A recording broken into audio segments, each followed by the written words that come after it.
नमस्कार साथियों। देखिए, आज आप और हम लोग अडेप्टेशन या अनुकूलन पर चर्चा करेंगे।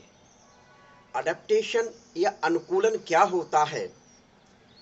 बहुत अच्छा टॉपिक है। इस टॉपिक में शामिल होने के लिए आपका बहुत बहुत स्वागत है। देखिए, सभी लोग रजिस्टर डॉट पेन निकाल के जल्दी से जल्दी बैठ तो जाइए। बिल्कुल जल्दी जल्दी बैठ जाइए। शुरू करने वाला हूं मैं। रजिस्टर निकालिए, चलिए अपने अपने जल्दी। तो देखिए, अडेप्टेशन क्या होता है? ऑर्गेनिज्म जिस एटमॉस्फेयर, जिस एनवायरनमेंट या वातावरण में निवास करता है, वह उसके लिए अडेप्ट होता है। भाई, कोई भी ऑर्गेनिज्म है, चाहे प्लांट्स हैं चाहे एनिमल हैं, वह जिस वातावरण में हैबिटेट होता है यानी निवास करता है, वह उसका वास स्थान होता है, तो वह ऑर्गेनिज्म उस एटमॉस्फेयर के लिए, उस एनवायरनमेंट के लिए अडॉप्ट होता है, अनुकूलित होता है। लेकिन जब उस ऑर्गेनिज्म को किसी दूसरे वातावरण में जाना होता है, जब उस ऑर्गेनिज्म को किसी दूसरे वातावरण में जाना होता है, तो उसे परेशानी होती है, तो उसे कठिनाई होती है। तो वह उस दूसरे वातावरण में रहने के लिए जो परिवर्तन अपने शरीर में करता है, जो परिवर्तन अपने शरीर में करता है, चाहे मॉर्फोलॉजिकल हो, चाहे एनाटॉमिकली हो, चाहे बिहेवियरल हो और चाहे फिजियोलॉजिकल हो, तो उन्हीं को मुख्य रूप से क्या कहा जाता है? अनुकूलन के नाम से जाना जाता है। तो डेफिनेशन कैसे लिख सकते हैं? लिखिए, देखिए।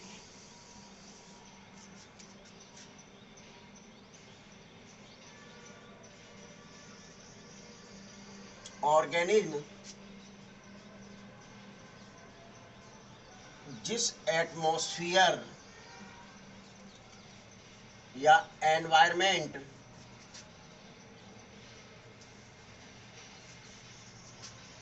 में रहता है, वह उसके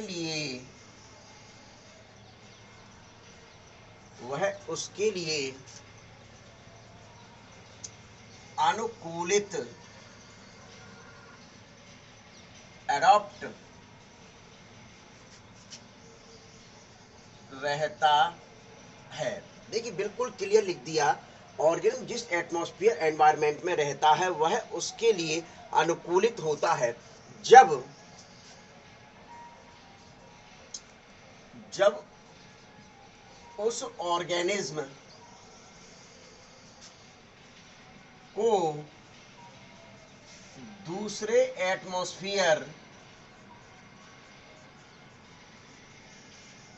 एटमॉस्फेयर या एनवायरनमेंट या वातावरण में जाता है,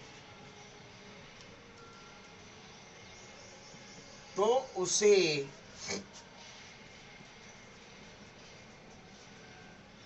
परेशानी होती है, अतः इन जीवों को उस वातावरण में रहने के लिए अतः इन जीवों को उस वातावरण में रहने के लिए मॉर्फोलॉजिकल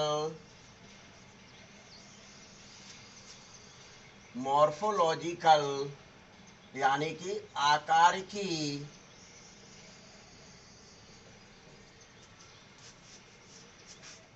मॉर्फोलॉजिकल, एनाटॉमी कल यानी शारीरिकी,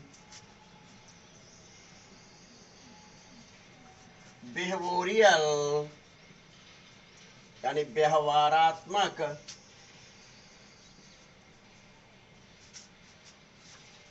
व फिजियोलॉजिकल यानी कार्यात्मक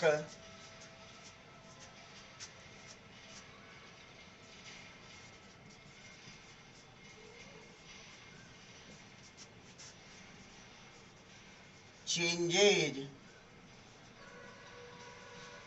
करने पड़ते हैं अनुकूलन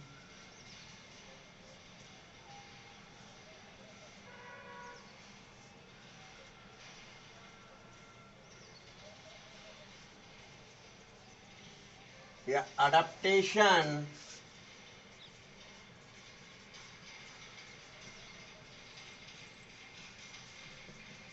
कहते हैं। देखिए, मैंने आपको डेफिनेशन बिल्कुल सिंपल लैंग्वेज में लिख दी है, बहुत ही सिंपल लैंग्वेज में बताई गई है। बच्चों उतार लो सब लोग, जल्दी जल्दी बोर्ड पर जो लिखा हुआ है जल्दी जल्दी उतारें। सीधे क्या लिखा हुआ है, ऑर्गेनिज्म जिस एटमॉस्फेयर एनवायरनमेंट में रहता है वह उसके लिए अनुकूलित यानी अडॉप्ट रहता है जब उस ऑर्गेनिज्म को उस वातावरण को छोड़कर किसी दूसरे वातावरण में जाना होता है। जब उस ऑर्गेनिज्म को उस वातावरण को छोड़कर किसी दूसरे वातावरण में जाना होता है और वहां निवास करना होता है, वहां लंबे समय तक रहना होता है।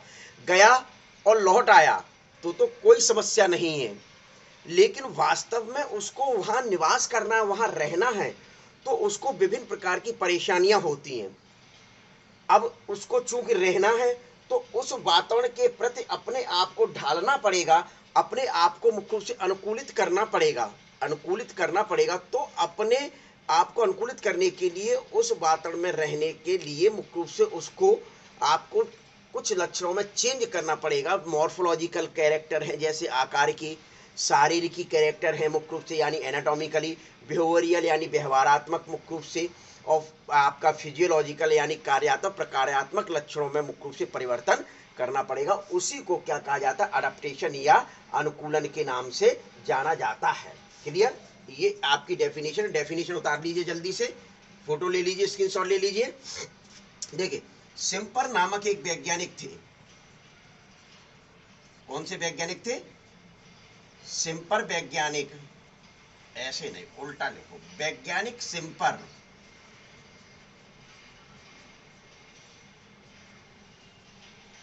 ने 1903 में वैज्ञानिक सिम्पर ने मुख्य रूप से 1903 में इसको तीन प्लांट्स को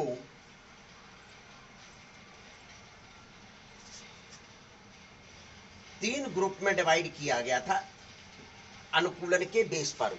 कितने? तीन ग्रुप में मुख्य रूप से डिवाइड किया गया था अनुकूलन के बेस पर। यहां लिख दूं, अनुकूलन के बेस पर। देखिए, कौन कौन से ग्रुप थे मुख्य रूप से? वह टेरेस्ट्रियल, पहला कौन सा था? टेरेस्ट्रियल, यानी इसको कहा जाता है स्थलीय। अब ये टेरेस्ट्रियल और स्थलीय मुख्य रूप से कौन कौन से?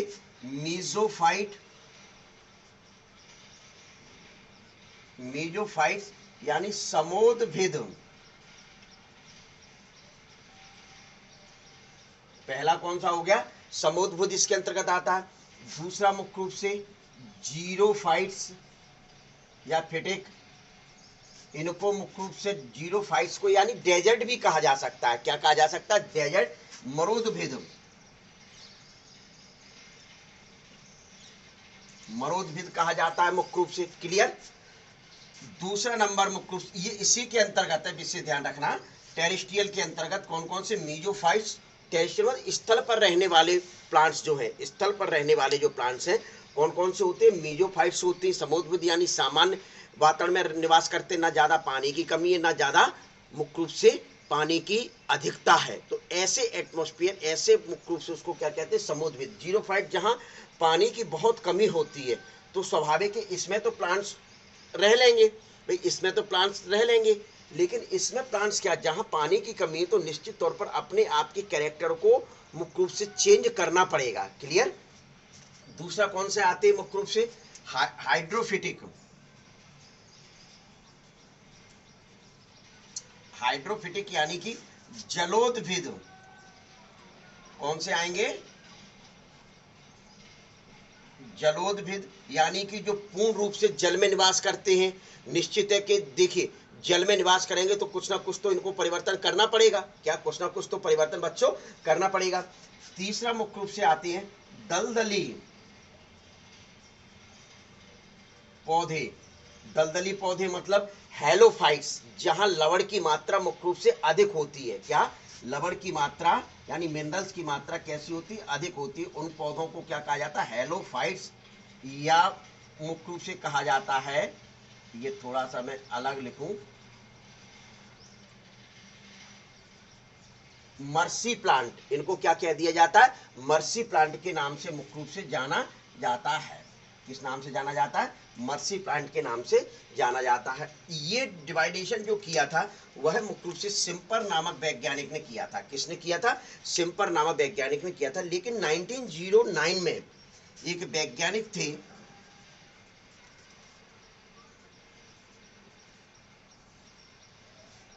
1909 में मुख्य रूप से वार्मिंग वैज्ञानिक थे,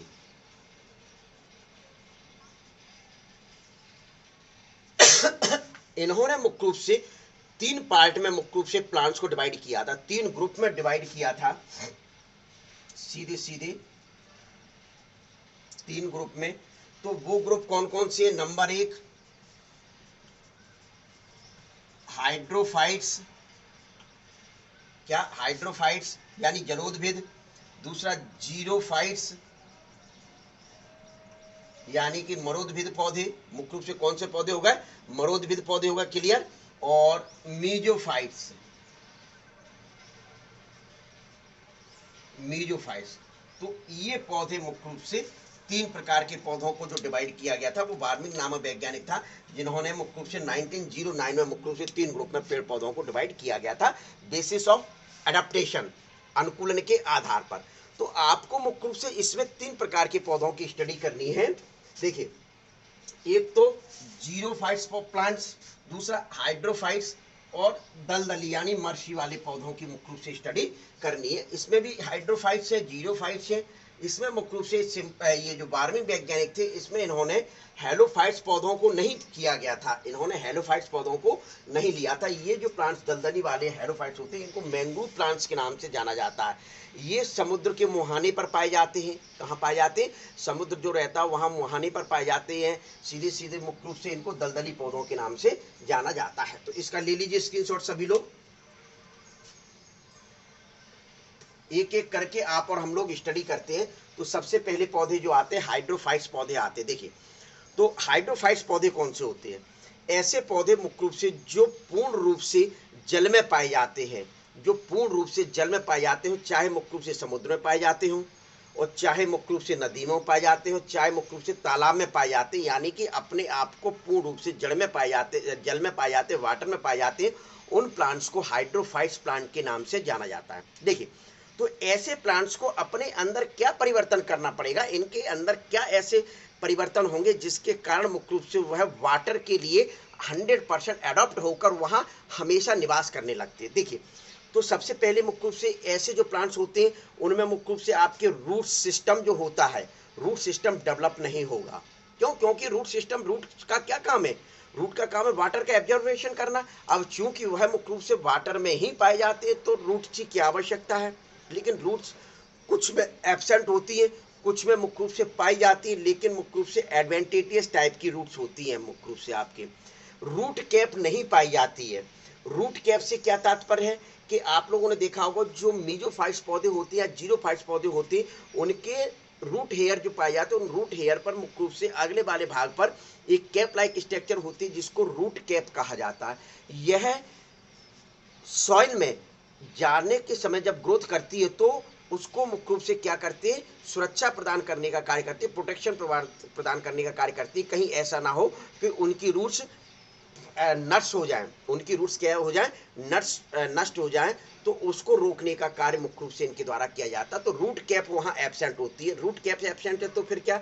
रूट के स्थान पर मुख्य रूप से रूट पैकेट पाई जाएगी। क्या पाई जाएगी? रूट पॉकेट पाई जाती है, जो मुख्य रूप से इनको स्विमिंग में हेल्प करती है। किसमें हेल्प मुख्य रूप से करती है? स्विमिंग में हेल्प करती है। जैसे फॉर एग्जांपल इकॉर्निया है, ट्रापापिस्टिया है। और यदि रूट प्रेजेंट भी है तो विशेष ध्यान रखेंगे, कौन सी? एडवेंटेटियस टाइप की रूट पाई जाती है। स्टेम इनका किस प्रकार का होगा? हाइड्रोफाइट्स का जो स्टेम होगा वह मुख्य रूप से लंबा होगा, पतला होगा, लचीला होगा। जैसे फॉर एग्जांपल हाइड्रा पौधे ले लो, कौन सा? हाइड्रला प्लांट्स ले लो, मुख्य रूप से ये उसके अंतर्गत आते हैं। पोटेमेजिटॉन प्लांट आते हैं, वो इसके अंतर्गत आते हैं। जो फ्री फ्लोटिंग प्लांट्स होते हैं, जो फ्री फ्लोटिंग प्लांट्स होते हैं, उनमें तना जल की सतह पर मुख्य रूप से क्या करता रहता है? जल की जो सरफेस होती है उस पर तैरता रहता है। ठीक है, तो ये मुख्य रूप से आपके स्टेम में। लीव्स में मुख्य रूप से क्या परिवर्तन आएंगे? जो पौधे मुख्य रूप से जल में पाए जाते हैं उनकी पत्तियां जो रहती हैं वो पतली होती हैं, फीते नुमा होंगी, लंबी होंगी। कैसी होंगी? मुख्य रूप से लंबी होती, जैसे फॉर एग्जांपल वेलिस्नेरिया है, सिरेटोफिल्लम है। कौन से पौधे? वेलिस्नेरिया है, सिरेटोफिल्लम नामक मुख्य रूप से जो पौधे होते बच्चे, वो इसके अंतर्गत मुख्य रूप से आते। इनकी पत्ती के जो पीटियोल्स रहती हैं, पर्णवृंत जिनको कहा जाता है, वह लंबे, लचीले और स्पंजी होते। लंबे, लचीले मुख्य रूप से कैसे होते? स्पंजी होते हैं। तो इस प्रकार से आपको हाइड्रोफाइट्स पौधे को मुख्य रूप से क्या करना पड़ता है? अपने अंदर चेंजेस लाने पड़ते हैं, जिसके कारण मुख्य रूप से ये उस एटमॉस्फेयर में आसानी से रह सकते हैं। तो इसको ले लीजिए, फिर आपके हाइड्रोफाइट्स के भी कैरेक्टर मैं लिखता हूं। चलिए इसकी ले लीजिए स्क्रीनशॉट। जल्दी से तुम लोग लिखने लगे। चलिए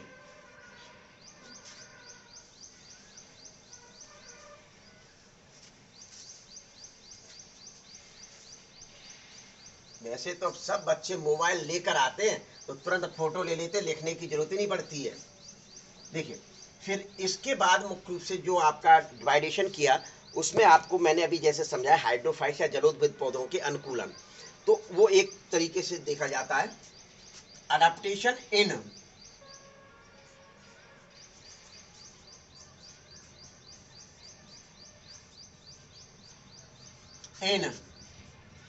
हाइड्रोफाइट्स यानी जलोदविद पौधों में मुख्य रूप से क्या क्या अनुकूलन हो सकती है। जलोदविद पौधों में मुख्य रूप से क्या क्या अनुकूलन हो सकती है वो देखिए। तो सबसे पहले मैं आपको मॉर्फोलॉजिकल अडेप्टेशन बताऊंगा। कौन सा अडेप्टेशन बताऊंगा? मॉर्फोलॉजिकल यानी आकारिकी। कौन से वाले? आकारिकी वाले बताऊंगा। तो आकारिकी के लिए मुख्य रूप से इसमें आपका सीधे सीधे सबसे पहले जैसे रूट्स को लेके चल रहा हूं।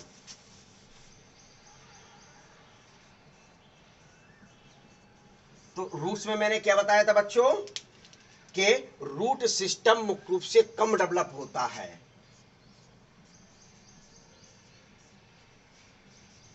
रूट सिस्टम कम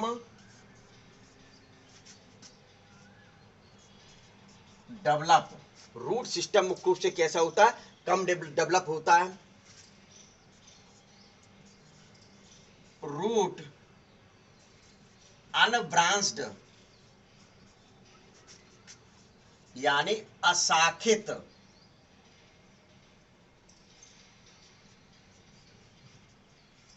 अशाखित से मतलब रूट हेयर नहीं पाए जाते हैं। क्या नहीं पाए जाते? रूट हेयर नहीं पाए जाते। एग्जाम्पल आप ले सकते हैं इसमें वॉल्फिया प्लांट। आप लोगों ने वॉल्फिया प्लांट मुख्य रूप से सभी ने सुना होगा, ऐसा कोई स्टूडेंट नहीं होगा। वॉल्फिया प्लांट, क्या वॉल्फिया प्लांट में मुख्य रूप से इस प्रकार की कंडीशन पाई जाती है। लेकिन जो सिरेटोफिल्लम है, यूट्रिकुलेरिया, उसमें रूट एब्सेंट रहती हैं। सिरेटोफिल्लम और यूट्रिकुलेरिया रूट एब्सेंट क्या होती है? मुख्य रूप से रूट एब्सेंट होती है। तो ये और कीचड़ में उगने वाले जो मडी प्लांट होते हैं, मडी प्लांट यानी कीचड़ में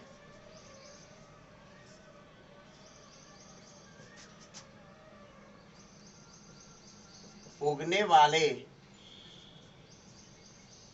जो कीचड़ में उगने वाले जो प्लांट होते हैं, उनको छोड़कर रूट हेयर सभी में एब्सेंट होती है। तो क्या लिखा है? मडी प्लांट में रूट हेयर,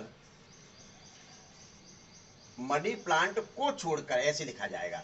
बड़ी प्लांट को छोड़कर root hair absent. Root hair कैसी होती है बच्चों?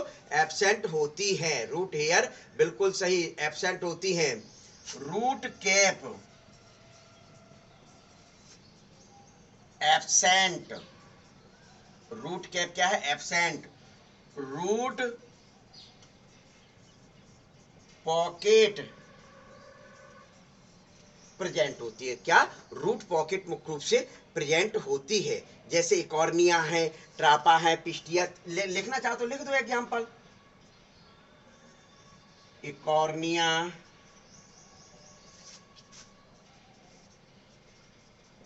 पिस्टिया, ट्रापा, एक्सट्रैक्टा। ठीक है, तो ये मुख्य रूप से हुआ। अब यदि रूट प्रेजेंट भी है, यदि रूट यदि रूट प्रेजेंट है, रूट प्रेजेंट है तो कैसी होगी? एडवेंटेटियस। एडवेंटेटियस यानी अपस्थानिक जड़ पाई जाएगी। कौन सी जड़ पाई जाएगी? अपस्थानिक जड़ मुख्य रूप से पाई जाती है। तो ये इसमें रूट्स में परिवर्तन इनको प्लांट्स में करना पड़ेगा। ये जो मतलब हाइड्रोफाइट्स प्लांट्स होते हैं, इतने सारे परिवर्तन मुख्य रूप से रूट में करने पड़ेंगे अलग अलग कंडीशन में। ठीक है, फिर इसके बाद आपका क्या आता है? ये आपका रूट हुआ। दूसरा पार्ट मुख्य रूप से आपका क्या ले लें? स्टेम। तना मुख्य रूप से कैसा होगा? तना में क्या क्या परिवर्तन इनको करने पड़ेंगे? तो सबसे पहले मुख्य रूप से लॉन्ग, मतलब तना कैसा होगा बच्चों? लंबा होता है। तना कैसा होता है? लंबा होता है, पतला होता है, लचीला होता है। पतला लचीला होता है। तना लंबा, पतला, लचीला होता है। फॉर एग्जाम्पल, जैसे आपका एक एक एग्जाम्पल मुख्य रूप से मैं देता चलता हूं। हाइड्रला, कौन सा प्लांट्स है? हाइड्रला। पॉटी जेमिटोन, पोटेमिजियोटोन।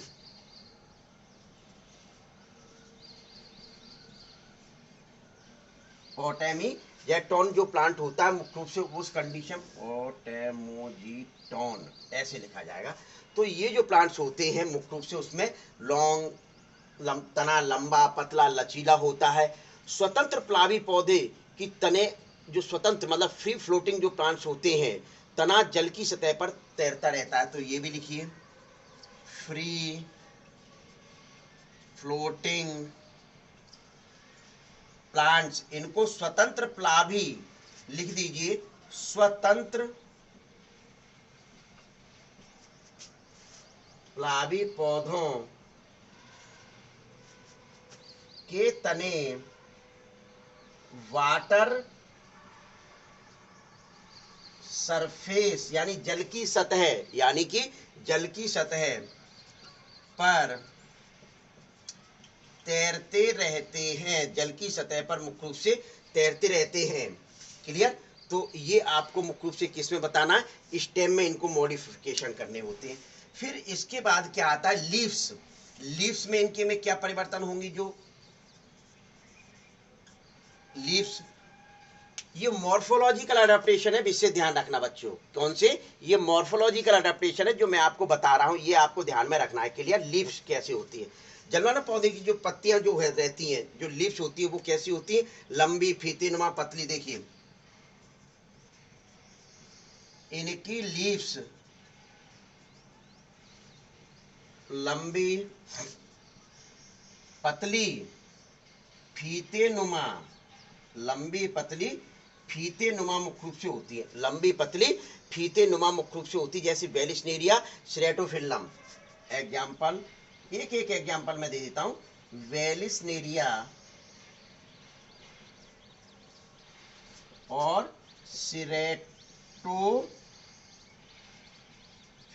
वेलिस्नेरिया और सिरेटोफिल्लम में मुख्य रूप से इस प्रकार की कंडीशन पाई जाती है। जो फ्लोटिंग प्लांट्स होते हैं, फ्लोटिंग प्लांट्स होते हैं, ये दूसरा मतलब प्लावी पौधे, फ्लोटिंग प्लांट्स जो होते हैं, उनकी जो लीव्स होती है बड़ी चपटी होती है। कैसी होती है? बड़ी चपटी फ्लोटिंग होती है। बड़ी फ्लैट एंड फ्लोटिंग वाली होती है। कैसी होती है? फ्लोटिंग वाली लीव्स मुख्य रूप से पाई जाती है। जैसे एग्जाम्पल ले लीजिए आप, निम्फिया और कुमुदनी। एग्जाम्पल,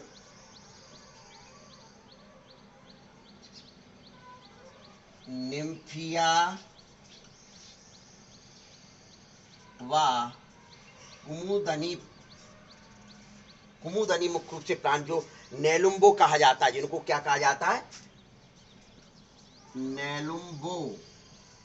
क्या कहा जाता है बच्चों? नेलुम्बो के नाम से जाना जाता है। इनकी सतह पर विशेष ध्यान रखें, लीव्स की जो सरफेस होती है उन पर वैक्स का जमाव होता है। वैक्स का जमाव होता है, ठीक है। तो ये इनकी जो पत्ती जो रहती है, उनकी पत्ती पर पीटियोल लंबे लचीले, इनकी पत्तियों के जो पीटियोल होते हैं वो मुख्य रूप से कैसे होंगे? लंबे लचीले स्पंजी होते हैं। अब चूंकि जगह नहीं है वैक्स का जमाव, चलिए यही लिख देता हूं, यहां लिख दूं, दिखाई देगा क्या? हाँ दिखाई दे रहा है, मुख्य रूप से आप लोगों को तो दिखाई देगा। तो लिखिए, लिखिए जल्दी से। इनकी पत्ती के पीटियोल, इनकी लीव्स के पीटियोल यानी पर्णव्रांत। पर्णव्रंत, पीटियोल को क्या कहा जाता है बच्चों? पर्णव्रंत के नाम से जाना जाता है। लंबे लचीले, दिखाई दे रहा है, लंबे लचीले होते हैं। कैसे होते? लंबे लचीले होते। कुछ जो फ्लोटिंग प्लांट्स होते हैं, कुछ जो प्लावी प्लांट्स होते हैं, उनके पीटियोल जो रहते हैं मुख्य रूप से फूल जाते हैं। तो इस वजह से मुख्य रूप से यहाँ मैंने कहीं लिखा है लंबे लचीले स्पंजी होते हैं। कुछ के दिखाई देगा, लंबे लचीले एवं स्पंजी, यही लिख दो, स्पंजी होते हैं। कैसे होते हैं? स्पंजी। दिखाई नहीं दे रहा है बेटा, तो आप नोट वैसे ही कर लीजिए, नोट कर लीजिए। इनके जो इनकी लीव्स के जो पीटियोल होते हैं लंबे लचीले एवं स्पंजी होते हैं। लंबे लचीले मुख्य रूप से कैसे होते हैं? स्पंजी होते हैं। तो ये चीज आपको किसमें बताना है? मॉर्फोलॉजिकल रूट्स का बता दिया, आपका स्टेम बता दिया और लीव्स बता दिया। क्लियर? अब इनका यदि हो सके तो आप एक सुंदर सा स्क्रीनशॉट ले लीजिए और आप लोग जो बैठे हुए हैं वो जरा फोटो ले लीजिए। चलिए मैं बिल्कुल हट गया, ले लीजिए जल्दी जल्दी। बहुत महत्वपूर्ण क्वेश्चन है, बहुत एग्जाम में पूछा जाता है। अनुकूलन, अडेप्टेशन एग्जाम में बहुत आता है। ले लिया? चलिए, अब ये मॉर्फोलॉजिकल अडेप्टेशन हुए। कौन से बच्चों अडेप्टेशन हुए? मॉर्फोलॉजिकल अडेप्टेशन हुए। अब मुख्य रूप से इसके बाद एनाटॉमिकली अडेप्टेशन देख लेते हैं। चलिए, तो दूसरे अडेप्टेशन कौन से आएंगे?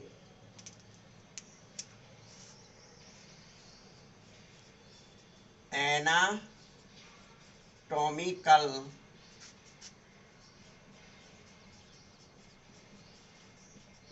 अडेप्टेशन यानी शारीरिकी, यहां ना लिखते हुए यहां लिखूं शारीरिकी। अडेप्टेशन तो लिखा ही हुआ है तो कोई जरूरत ही नहीं है। अडेप्टेशन तो बच्चों लिखा है तो कोई जरूरत ही नहीं है। तो ये मुख्य रूप से किस प्रकार के होते हैं? ये म्यूसिलेज स्रावित करते हैं। क्या? म्यूसिलेज मुख्य रूप से स्रावित करते हैं। तो लिखिए इसमें अडेप्टेशन,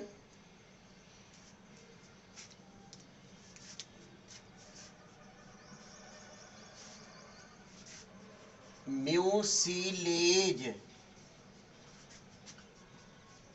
नामक श्लेष्म कहा जाता है पदार्थ स्रावित करते। म्यूसिलेज पदार्थ मुख्य रूप से ये स्रावित करते। क्यों करते? उसका सीधे सीधे कारण है कि जिससे जो तना रहता है वह लसलसा रहता है, लसलसा पाया जाता है, जिससे ये सड़ता नहीं है। जिससे ये मुख्य रूप से क्या हो रहता है? सड़ता नहीं, अर्थात इनको सुरक्षा मिलती रहती है। एपिडर्मिस और क्यूटिकल जो होती है, इनकी बाह्य त्वचा जो होती है वह मुख्य रूप से, और क्यूटिकल का जो होता है अभाव होता है। तो दूसरा पॉइंट, एपिडर्मिस और क्यूटिकल का अभाव। क्या एपिडर्मिस और एपिडर्मिक नहीं, डर्मिस, एपिडर्मिस और क्यूटिकल का मुख्य रूप से क्या होता है, अभाव होता है। जो बाह्य मतलब जो stomata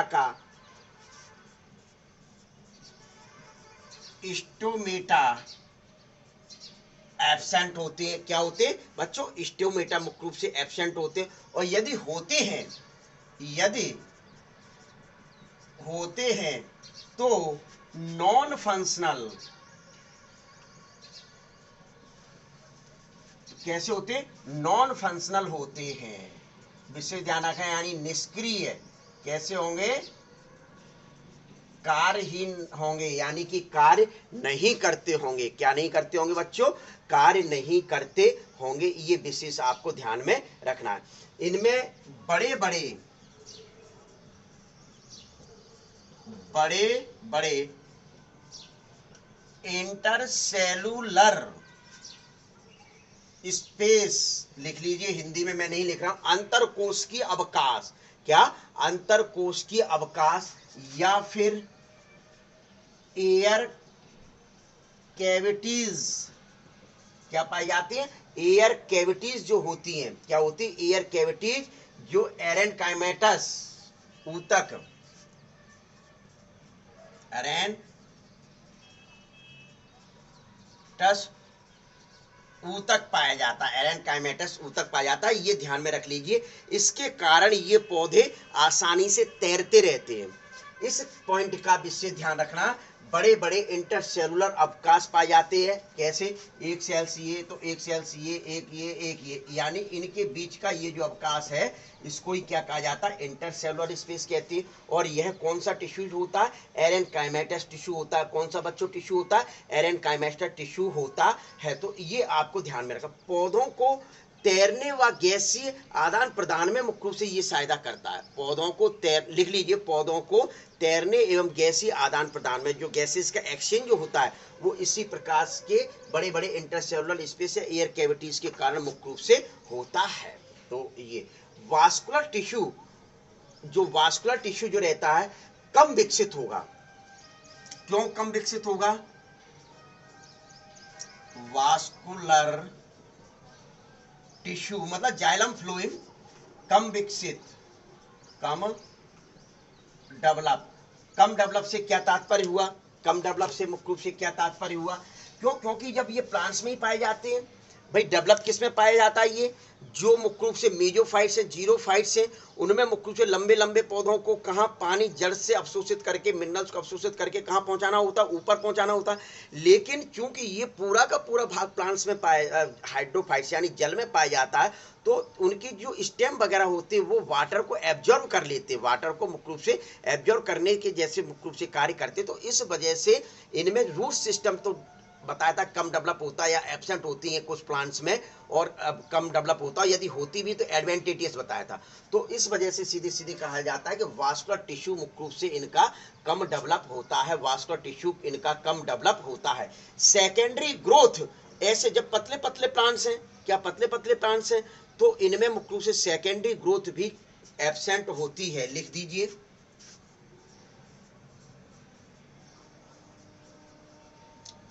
secondary growth absent.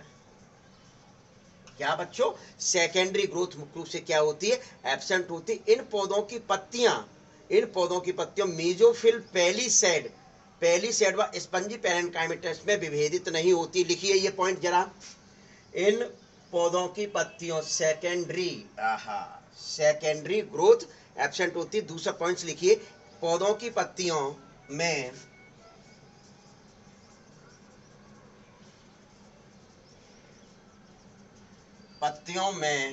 Mesophyll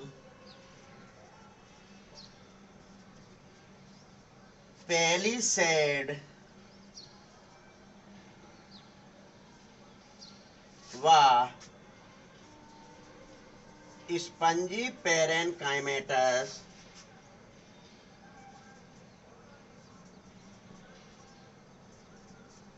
मैं विभेदित नहीं, मैं विभेदित यानी डिफरेंशिएट नहीं होती। इनकी पत्तियों सेंटेंस बनाई। इन पौधों की पत्तियां मीजोफिल, पेलिशेड व स्पंजी पैरेन्काइमेटस में विभेदित नहीं होती हैं। तो ये मुख्य रूप से आपका कौन सा होता है? एनाटॉमिकली। देख लीजिए एक बार फिर देख लीजिए एनाटॉमिकली को कैसे बताया जाता है। म्यूसिलेज नामक पदार्थ स्रावित करते हैं इन पौधों के तनों में। स्वाभाविक है म्यूसिलेज मुख्य रूप से जे स्रावित होंगे तो उस दौरान मुख्य रूप से क्या कंडीशन होगी, सीधे सीधे आपका क्या बताया जाएगा कि जिसके कारण इनकी जो त्वचा है, मतलब स्टेम जो है वह लसलसी हो जाएगी। पकड़ के देख लेना ऐसे प्लांट्स को, आप पानी में जो पाए जाते हैं उनको देखना तो लसलसे होते हैं, जिसके कारण इनका प्रोटेक्शन बना रहता है, सुरक्षा बनी रहती है, अर्थात ये सड़ते गलते नहीं हैं, इस कारण से म्यूसिलेज। दूसरा epidermis cuticle absent, stomata absent यदि होते हैं तो ये नॉन फंक्शनल होते हैं। यदि पाए जाएंगे तो कैसे होंगे? Non functional. बड़े बड़े अंतरकोश की अवकाश पाए जाते हैं या एयर कैविटी पाई जाती है जो एरेनकाइमेटस टिश्यूज की बनी होती, अर्थात ये जो है ये इस कारण से मुख्य रूप से आसानी से मतलब जल में ऐसे पौधे तैरते रहते एवं इनकी उपस्थिति के कारण, एयर कैविटीज की उपस्थिति के कारण ये क्या बोलते हैं आपके, सॉरी मतलब सीधे सीधे बताया जाता है कि गैसी एक्सचेंजेशन होता रहता है। गैसी एक्सचेंजेशन यानी गैसों का आदान प्रदान होता रहता है। वास्कुलर टिश्यू कम डेवलप होता है, क्योंकि प्लांट्स टोटल पानी में पाए जा रहे हैं, इस वजह से इनको वास्कुलर टिश्यू का मुख्य रूप से आवश्यकता ही नहीं होती है। सेकेंडरी ग्रोथ एब्सेंट होती है, क्योंकि पौधे के तने जो होते हैं वो पतले होते हैं, लचीले होते हैं, तो उसमें सेकेंडरी ग्रोथ पाया ही नहीं जाएगा। इन पौधों की पत्तियां मेजोफिल, पेलिसेड व स्पंजी के पैरेन्काइमेटस में डिफ्रेंशिएट नहीं होती हैं। तो ये आपके मुख्य रूप से कौन से होते हैं? ये। अब जो ये कर लीजिए, इसका स्क्रीनशॉट ले लीजिए, फोटो ले लीजिए जल्दी बच्चों, सभी जल्दी से जल्दी ले लीजिए। ले लिया, मिटा लूं। अब आते हैं आपके प्रकार्यात्मक यानी फिजियोलॉजिकल अडेप्टेशन। फिजियोलॉजिकल अडेप्टेशन मुख्य रूप से हाइड्रोफाइट्स में क्या क्या हो सकती है?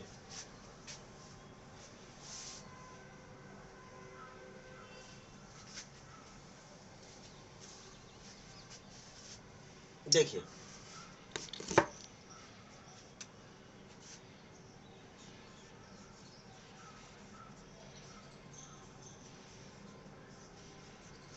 यानी प्रकार्यात्मक बोलते हैं इनको। इनकी फिजियोलॉजी में मुख्य रूप से ये क्या परिवर्तन कर सकते हो, उनको क्या कहा जाता है? प्रकार्यात्मक। यानी ऑस्मोटिक प्रेशर कम होता है, लिख दीजिए।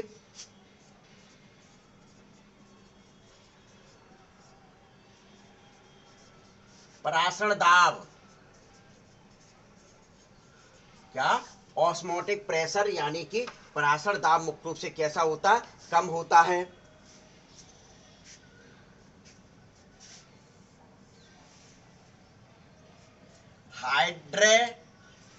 हाइड्रोथोर्स प्रेजेंट, क्या? अब ये क्या होते हैं भैया? जल रंध्र होते हैं, जल रंध्र पाए जाते हैं। स्टोमेटा नहीं, नॉन फंक्शनल होते हैं, लेकिन जल रंध्र पाए जाते हैं, हाइड्रोथोर्स पाए जाते हैं, जो मुख्य रूप से जल की मात्रा को नियंत्रित करने का काम करते हैं। हाइड्रोथोर्स प्रेजेंट, जो वाटर की मात्रा यानी क्वांटिटी को नियंत्रित या कम करते हैं। क्या करते हैं? जो वाटर की क्वांटिटी को या मात्रा को मुख्य रूप से नियंत्रित करने का कार्य करते हैं।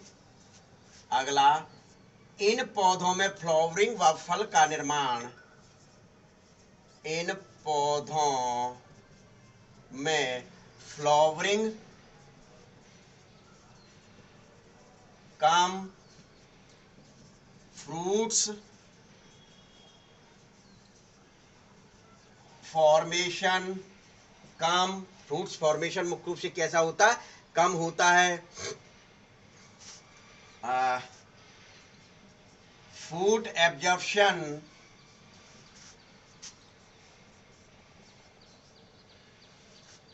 फूड एब्जॉर्प्शन सरफेस से, बस बहुत है, इतने सारे पॉइंट्स, मतलब आपका यदि कोई क्वेश्चन पूछा जाता तो सफिशिएंट है, इतने सारे पॉइंट्स हाइड्रेथोड्स प्रेजेंट होते, ये विशेष तौर पर ये ध्यान में रखना, ये पॉइंट्स आपका बहुत महत्वपूर्ण है। हाइड्रेथोड्स मुख्य रूप से प्रेजेंट होते हैं जो वाटर की मात्रा को नियंत्रित या कम करते हैं, जो वाटर की मात्रा को मुख्य रूप से नियंत्रित या कम करते हैं।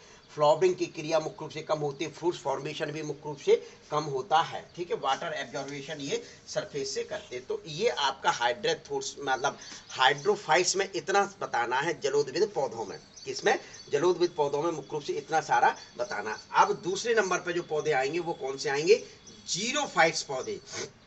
तो सुन लीजिए, अभी मैं डालता हूं, जब तक आप इसका स्क्रीनशॉट ले लीजिए और आप लोग लिख लीजिए, थोड़ा सा हाथ पैर चला लिया करें, रजिस्टर खोल के बैठ जाते हो कॉपी वगैरह में, मतलब ये थोड़ा सा लिख लिया करो, जरूरी नहीं कि हर बार फोटो लिया करो। देखिए तो सुनो ध्यान से, अब सीधे सीधे बताया जाता है जीरोफाइट्स पौधे। तो जीरोफाइट्स पौधे क्या होते हैं, ऐसे पौधे ऐसे पौधे जो जल की कमी में होते हैं, ऐसे पौधे जो जल की कमी में होते हैं, विशेष ध्यान रखना, अर्थात डेजर्ट एरिया में पाए जाते हैं। कहाँ पाए जाते हैं, डेजर्ट एरिया में पाए जाते हैं। डेजर्ट एरिया का मतलब जैसे राजस्थान जैसा इलाके हैं जहाँ मुख्य रूप से वाटर बहुत कम है। अब वाटर तो कम है तो स्वाभाविक है पौधों को वहाँ के हिसाब से ही अनुकूलित होना होगा, तो वहाँ जल की कमी, तो सबसे ज़्यादा मुख्य रूप से इनको अपने आप में क्या परिवर्तन लाना होगा, विशेष ध्यान रखें कि इनमें मुख्य रूप से जो है लीव्स को सबसे ज़्यादा मॉडिफाइड करना होगा, लीव्स को सबसे ज़्यादा मॉडिफाइड करना होगा। क्यों, क्योंकि लीव्स के द्वारा ट्रांसपायरेशन प्रोसेस होती है, स्टोमेटा जो पाए जाते हैं वह ट्रांसपायरेशन प्रोसेस करते हैं। अब जब ट्रांसपायरेशन होगा तो जो पानी पहले से कम है, जो पानी इन्होंने एब्जॉर्ब किया, जो पानी इन्होंने बच्चों एब्जॉर्ब किया, तो स्वाभाविक है वो ट्रांसपायरेशन के रूप में निकल गया, पेड़ पौधे सूख गए। तो स्वाभाविक है ऐसे पौधों को वहां निवास करना है, रहना है, तो मुख्य रूप से इनको क्या करना होगा बच्चों, सीधे सीधे एडॉप्ट करना होगा। और एडॉप्ट करने के लिए क्या करना होगा, इनकी जो लीव्स होती है वह लीव्स मुख्य रूप से स्पाइन में डेवलप हो जाती है। कैसी हो जाती है, स्पाइन बना देती है। तो स्वाभाविक है कि जब स्पाइन बन गए तो फिर फोटोसिंथेसिस में प्रोसेस होगी, तो इनके जो स्टेम जो रहते हैं फ्लैटेंड रहते हैं, तो स्वाभाविक है वहां से ये फोटोसिंथेसिस प्रोसेस करते रहते हैं। यदि आपके स्टोमेटा जो पाए जाते हैं वो पत्तियों की गहराई में पाए जाते हैं, स्पंजी टाइप की जो लीव्स, स्पंजी टाइप्स की लीव्स हो जाती हैं। कैसी हो जाती, स्पंजी टाइप्स की मोटी मोटी फूली हुई लीव्स मुख्य रूप से हो जाती हैं। तो ऐसे स्टोमेटा को सनकैन स्टोमेटा कहा जाता है। विशेष ध्यान रखें, बहुत महत्वपूर्ण है, लिख ली। चलिए अभी मैं लिखा दूंगा कि जो डेजर्ट एरिया में प्लांट्स पाए जाते हैं तो वहाँ के जो स्टोमेटा होते, रंध्र जो होते, वह पत्तियों में धसे हुए पाए जाते हैं। तो इस वजह से इनके स्टोमेटा को या इनके रंध्र को मुख्य रूप से कौन सा टाइप कहा जाता है, सनकैन टाइप के स्टोमेटा पाए जाते। बहुत महत्वपूर्ण, अंडरलाइन कर लीजिए आप लोग। अंडरलाइन कहाँ से करें, अभी आपने लिखाया ही नहीं है सर, हम तो फोटो लेकर नोट्स निकलवाते हैं और अंडरलाइन करते हैं, तो इस वजह से पहले लिख तो दीजिए सर जी, बोल रहे हैं बच्चे। चलिए, बच्चों की भावनाओं को हम बिना बोले समझ जाते हैं। चलिए, तो अब मुख्य रूप से कौन से यहां जीरोफाइट्स लिखें, एडेप्टेशन किसके चलने, जीरोफाइट्स के एडेप्टेशन चलने। तो लिख दीजिए जीरोफाइट्स प्लांट, यानी डेजर्ट एरिया में,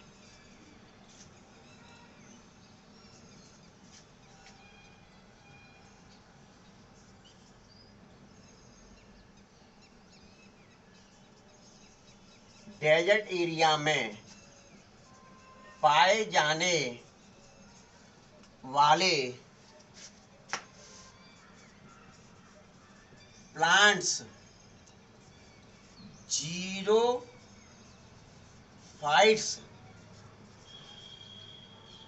कहलाते हैं। अर्थात पानी की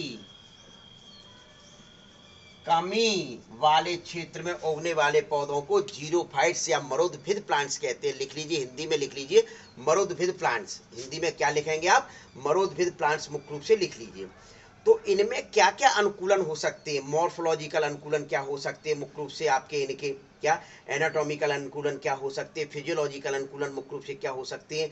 तो वो देखिए देखिए सबसे पहले आपका क्या बोला जाए, मॉर्फोलॉजिकल अडेप्टेशन में बता रहा हूं। देखिए मॉर्फोलॉजिकल अडेप्टेशन में मुख्य रूप से आप देखेंगे रूट सिस्टम वेल डेवलप होता है। रूट सिस्टम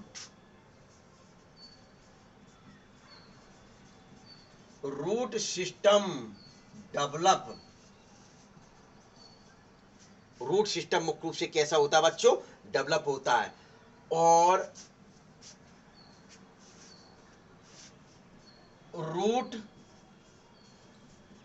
मासल होती हैं, फूली हुई रूट कैसे होती है, मासल होती है, जो वाटर को एब्जॉर्ब किए रहती है, स्टोर किए रहती है मुख्य रूप से, क्या जिससे मतलब जो वाटर रहता है वो जल जो रहता है वह अत्यधिक मात्रा में संग्रहित कर लें। स्पंजी होंगी तो जो लिख दीजिए वाटर को अधिक संग्रहित करते हैं। जो वाटर को, रूट जब मासल होंगी तो मुख्य रूप से कैसा होगा, ये वाटर को अधिक संग्रहित करेंगी। फॉर एग्जाम्पल एस्पेरेगस लिख लीजिए, एग्जाम्पल लिख दीजिए एस्पेरेगस, यहां एस्पेरेगस। दूसरा मुख्य रूप से रूट कैप, वहां एब्सेंट बताई थी वाटर वाले में, यहां रूट कैप प्रेजेंट होती है बच्चों, क्या होती है, रूट कैप मुख्य रूप से प्रेजेंट होती है। पहली बार इनका जो स्टेम होता है वह स्टेम मुख्य रूप से कैसा होता है, वुडी होता है, यानी काष्ठी होता है।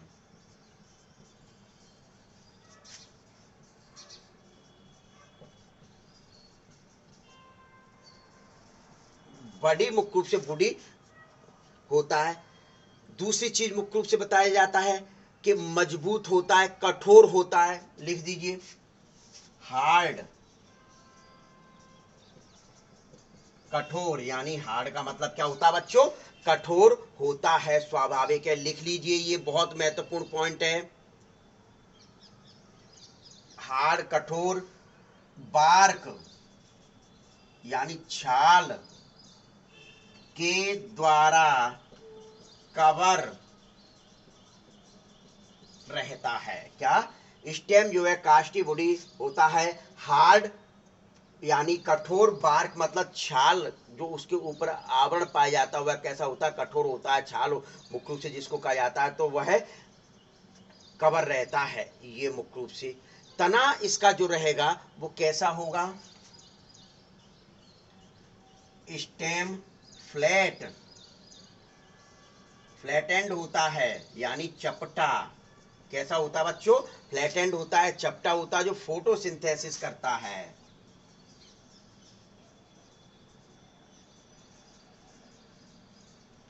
फोटोसिंथेसिस मुख्य रूप से करता है। ऐसे को क्या कहते हैं, फाइलोक्लेड कहा जाता है। ये चपटा जो रहता है इनको क्या कहते हैं, फाइलोक्लेड कहा जाता है। क्या कहा जाता है, विशेष तौर पर ये आप अच्छे ढंग से याद कर लें, ये वाला, ये देख मैंने निशान लगा दिया, या आपका ये फाइलोक्लेड पाए जाते हैं। स्टेम कैसे होते हैं, स्टेम मुख्य रूप से बच्चों इनमें फाइलोक्लेड मुख्य रूप से स्टेम होते हैं। लीव्स जो रहती हैं ये कांटों में परिवर्तित हो जाती हैं। लीव्स स्पाइन में मॉडिफाइड, ये लो भैया, लीव्स में मॉडिफाइड हो गई। स्टोमेटा सनकैन टाइप्स के विशेष तौर पर मुख्य रूप से बहुत महत्वपूर्ण है, बहुत महत्वपूर्ण है। स्टोमेटा सनकैन टाइप्स के होते हैं। सनकैन टाइप्स का मतलब क्या होता है, यानी कि मुख्य रूप से स्टोमेटा पत्तियों में धसे हुए पाए जाते हैं। स्टोमेटा मुख्य रूप से कैसे होते हैं, पत्तियों में पाए जाते हैं, धसे पाए जाते हैं। पत्तियां इनकी रहती हैं वह छोटी छोटी होती हैं, या पत्तियां रोल्ड होंगी या फोल्डेड होंगी।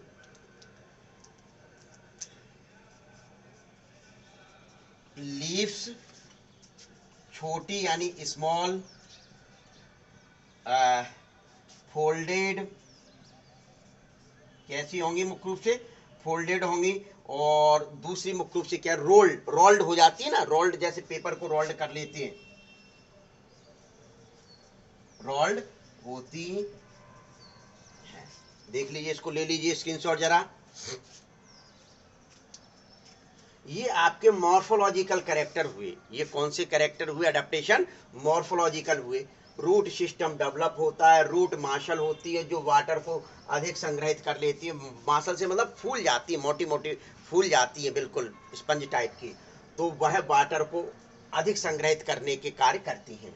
रूट कैप प्रेजेंट होती है। भाई अत्यधिक जब रूट डेवलप होंगे, अत्यधिक गहराई तक जाएंगे तो उनको मिट्टी के कणों से सामना करना होगा।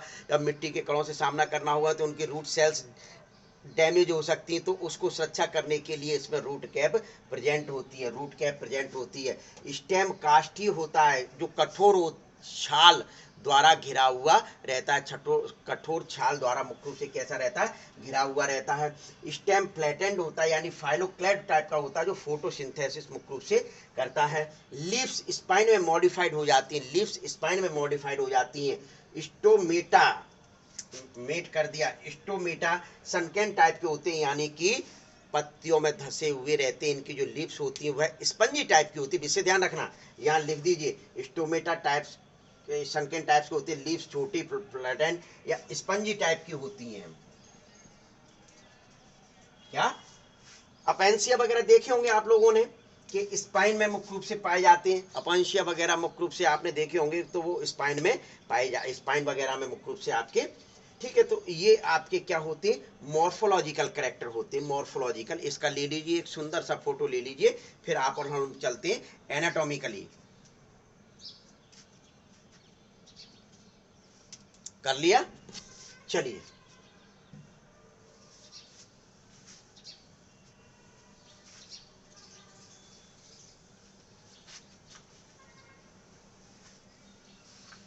ओम साई नमो नमः, शिरडी साई नमो नमः। जरा भाई थोड़ा सा 1 सेकंड आप रुकें बच्चों, रुक जाओ जरा, मैं थोड़ा सा वो डाल दूं इसमें। आप लोग पढ़ते नहीं है तब भी, मतलब ये देख लो कितना मेरा वो खर्च होता है स्याही, और आप लोग पढ़ने की कोशिश बिल्कुल भी नहीं करते हो। बच्चों पढ़ा करो। अच्छा लगा करे तो भाई सब्सक्राइब करते रहा करें। क्या सब्सक्राइब करते रहा करें, लाइक करते रहा करें, फैला दो चारों तरफ आग की तरह कि मुख्य रूप से तोमर सर का आ गया चैनल, इसको हम पढ़ेंगे। बच्चों तुम भी जरा बैठे रहा करो। तो भाई तुम लोगों ने सब्सक्राइब कर दिया तो क्या हुआ, लेकिन सभी से करवाओ ना। तो देखिए अब सीधे सीधे मुख्य रूप से कौन सा आता है? एनाटॉमिकल। तो देखें,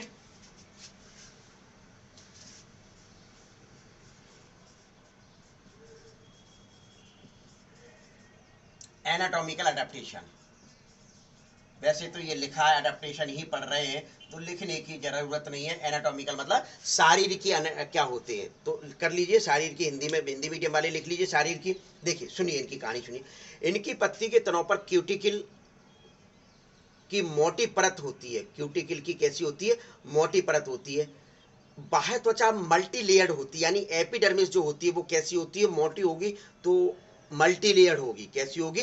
मल्टी लेयर्ड होती है। जैसे फॉर एग्जांपल नेरियम प्लांट्स है, उसमें आपने देखा होगा जो वाष्पोत्सर्जन को कम होने देते हैं, जो वाष्पोत्सर्जन को कम होने देते हैं। तो लिख लीजिए चलिए, तो क्या लिखा जाए? इनकी पत्तियां लिखिए।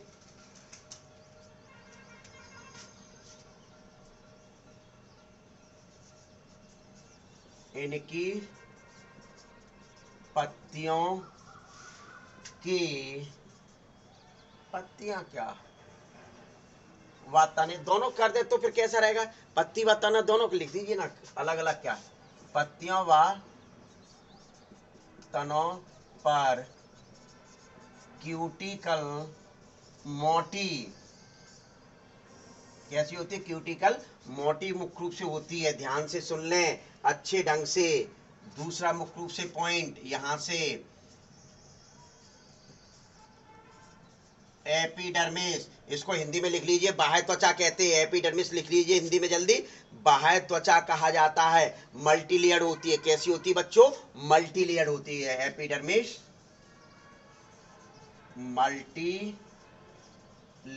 मल्टीलेयर्ड होगी, यानी कि एक से अधिक परत पाई जाएंगी, तो स्वाभाविक है वह कैसी हो जाएगी? मोटी हो जाएगी, जो वाष्पोत्सर्जन को कम करेगी। मल्टीलेयर्ड होती है जो ट्रांसपायरेशन या वाष्पोत्सर्जन की क्रिया को कम करते हैं। जो वाष्पोत्सर्जन, एपिडर्मिस कैसी होती है बच्चों? मल्टीलेयर होती है, यानी बहुत स्तरीय होती है, बहुत सारे स्तर पाए जाते हैं, जिसके कारण वाष्पोत्सर्जन कम होता है। इसके अलावा अगला पॉइंट लिख लीजिए, इंटरसेलुलर स्पेस जो होता है वह एब्सेंट होता है या फिर कम होता है। अगला पॉइंट लिखिए, इंटरसेलुलर स्पेस कम या एब्सेंट। लिख दिया, इंटरसेलुलर स्पेस कम या एब्सेंट होता है। वास्कुलर सिस्टम कैसा होगा बच्चों? पानी वाले में कैसा होता था? कम डेवलप। वास्कुलर सिस्टम यहां कैसा होगा बच्चों? डेवलप होगा। कैसा होगा? वास्कुलर सिस्टम मुख्य रूप से कैसा होता है बच्चों? डेवलप होता है। एपिडर्मिस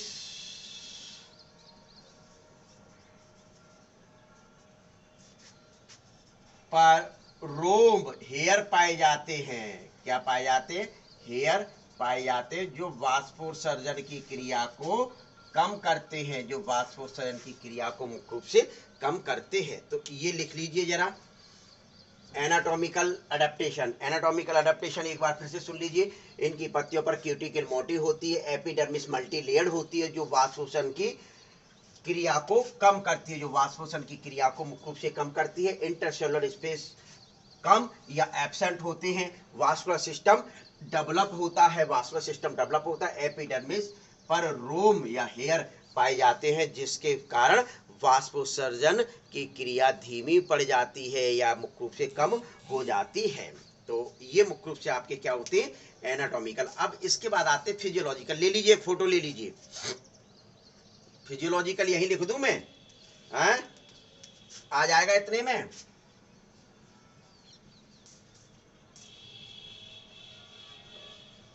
फिजियोलॉजिकल अब हिंदी में लिख लीजिए, कार्यात्मक या प्रकार्यात्मक।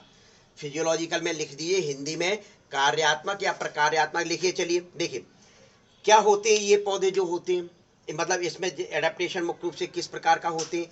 साइटोप्लाज्म की सांद्रता मुख्य रूप से, मतलब जो सेल्स के अंदर साइटोप्लाज्म पाया जाता है, उनका कंसंट्रेशन वो होता है, वह मुख्य रूप से अधिक होता है। कंसंट्रेशन मुख्य रूप से बच्चों कैसा होगा? अधिक होगा। तो पराशर दाब मुख्य रूप से अधिक हो। पराशर तो ऑस्मेटिक, उसमें वहां मुख्य रूप से क्या बताया था? सीधे सीधे वहां मुख्य रूप से क्या कहा था कि कम होता है। कैसा होता है? कम होता है। लेकिन यहाँ मुख्य रूप से ऑस्मोसिस प्रोसेस, जो प्रेशर होता है, ऑस्मेटिक प्रेशर होता है, वह मुख्य रूप से कैसा होता है? अधिक होता है, जिससे वाष्पोत्सर्जन में कमी हो। जिससे क्या होगा? वाष्पोत्सर्जन यानी ट्रांसपायरेशन मुख्य रूप से कम होता है। रात इन ऐसे पौधों के, अधिकांश पौधों में मुख्य रूप से जो स्टोमेटा होती हैं वह रात में खुलते हैं। नाइट टाइम में मुख्य रूप से स्टोमेटा ओपन होते हैं। जब नाइट टाइम में स्टोमेटा ओपन होंगे तो वाष्पोत्सर्जन की क्रिया ऑटोमेटिकली कम हो जाती है। वाष्पोत्सर्जन की क्रिया कम हो जाती, ऐसे प्लांट्स में CAM साइकिल पाई जाती है। क्रैसुलेशन एसिड मेटाबॉलिज्म, CAM साइकिल पाई जाती है। तो लिख दीजिए, चलिए लिखिए पॉइंट, साइटोप्लाज्म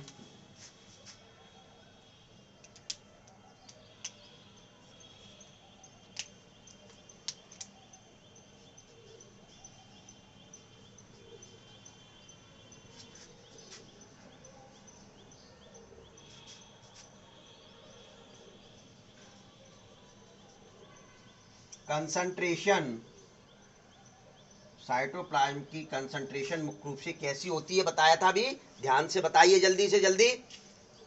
सांद्रता कैसी होगी? अधिक।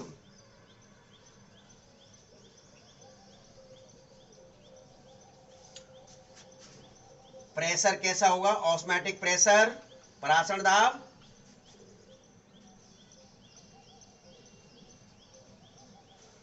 अधिक। इन दोनों की वजह से जिससे ट्रांसपायरेशन की क्रिया में कमी आती है। विशेष तौर पर साइटोकाइन की कंसंट्रेशन अधिक होती है, ऑस्मोटिक प्रेशर जिससे अधिक होता है, जिस कारण से ट्रांसपायरेशन की क्रिया में कमी आती है। इस वजह से ये और ये होता है। क्लियर? तो ये चीज आपको बिल्कुल ध्यान में रखना है। जो स्टोमेटा ओपन होते हैं, स्टोमेटा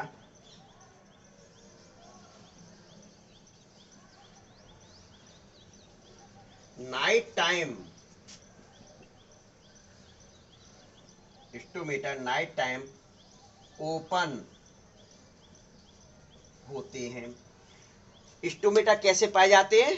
सनकेन टाइप के स्टोमेटा पाए जाते हैं। कुछ पौधों में मुख्य रूप से ये नाइट, अधिकांश पौधों में मुख्य रूप से ये कैसे होते हैं? नाइट टाइम में ओपन होते हैं, जिससे कि वाष्पोषण की क्रिया कम हो। क्यों? क्योंकि नाइट के टाइम में मुख्य रूप से देखो क्रिया तो करनी पड़ेगी, इनको पानी की वाष्पोषण की क्रिया करनी पड़ेगी, गैसीय एक्सचेंजेशन करना पड़ेगा, क्या करना पड़ेगा। तो इस वजह से ये रात को खुलते हैं। कब खुलते हैं? रात को खुलते हैं, जिससे वाष्पोषण की क्रिया धीमी हो जाए। कैसी हो जाए? वाष्पोषण की क्रिया धीमी हो जाए। इनमें CAM साइकिल चलती। चलिए कुछ नहीं, बिल्कुल हो गया। ये लीजिए, ये बहुत महत्वपूर्ण है। CAM साइकिल चलती है, बस बहुत है इतना। एनाटॉमिकल मॉर्फोलॉजिकल बता दिए, एनाटॉमिकल बता दिए, फिजियोलॉजिकल बता दिए। क्या? फिजियोलॉजिकल बता दिए। तो ले लीजिए फोटो इसका जल्दी से जल्दी, बहुत हो गया। अडैप्टेशन किस में चल रहा था? ये जीरोफाइट्स में, यानी आपका जीरोफाइट्स हो गया, आपका हाइड्रोफाइट्स हो गया। अब थोड़ा सा मीजोफाइट्स में तो बताना ही नहीं है। अब थोड़ा सा मुख्य रूप से आपके हेलोफाइट्स बता देता हूं मैं। हेलोफाइट्स क्या होते हैं? ले लीजिए, पहले स्क्रीनशॉट ले लीजिए। ले लिया? चलिए देखिए, हाइड्रोफाइट्स मतलब हेलोफाइट्स पौधे क्या होते हैं?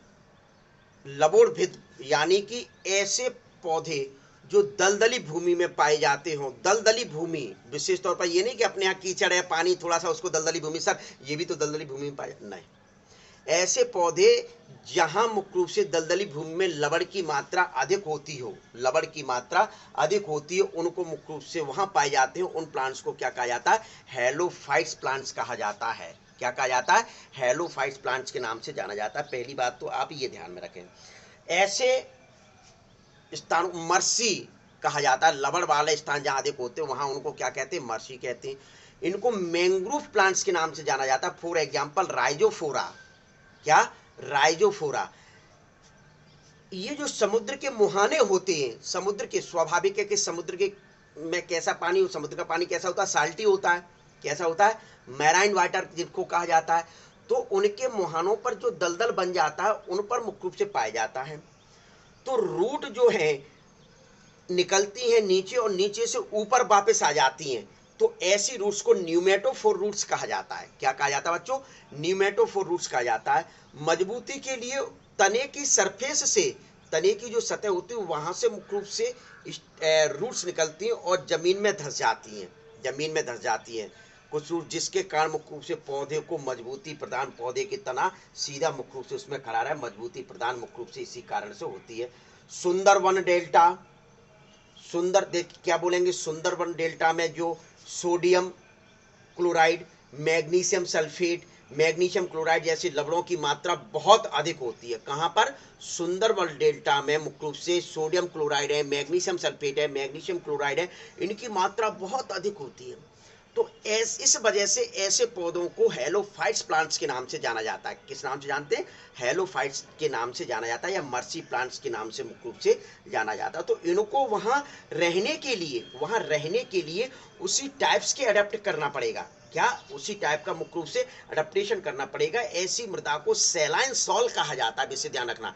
ऐसी जो सॉइल होती है उसको क्या कहा जाता है? सैलाइन सॉइल के नाम से जाना जाता है। इन्हें मैंग्रोव वेजिटेशन कहते हैं, मैंग्रोव वेजिटेशन के नाम से जाना जाता है। बस इतना आपको किसमें पढ़ना है? हेलोफाइट्स पौधे में करना है। तो पहले इसका ले लीजिए, फिर अभी मैं समाप्त करता हूं।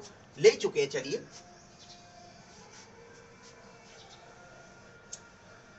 ओम साई नमो नमः, जय जय साई नमो नमः, सद्गुरु साई नमो नमः, जय जय साई नमो नमः। चलिए, तो अडेप्टेशन इन हेलोफाइट्स।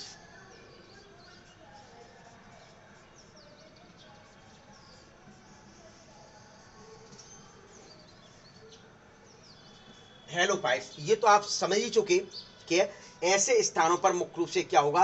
ये चलिए,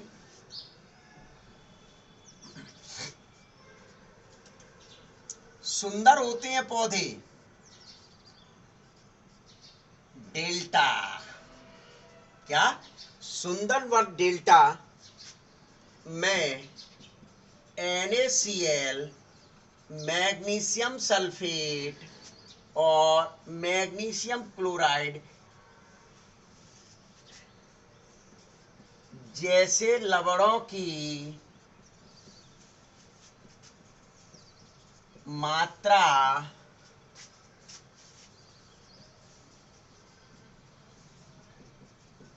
अधिक होती है। देखिए, हेलोफाइट्स जो प्लांट होते हैं, लवणोद्भिद जिनको कहा जाता है, लवणोद्भिद कहा जाता है, तो ऐसे स्थानों पर मुख्य रूप से सोडियम क्लोराइड, मैग्नीशियम सल्फेट और अरे भैया मैग्नीशियम क्लोराइड, इनकी मात्रा मुख्य रूप से कैसी रहती है? अधिक रहती है। ठीक है। ऐसी मृदा को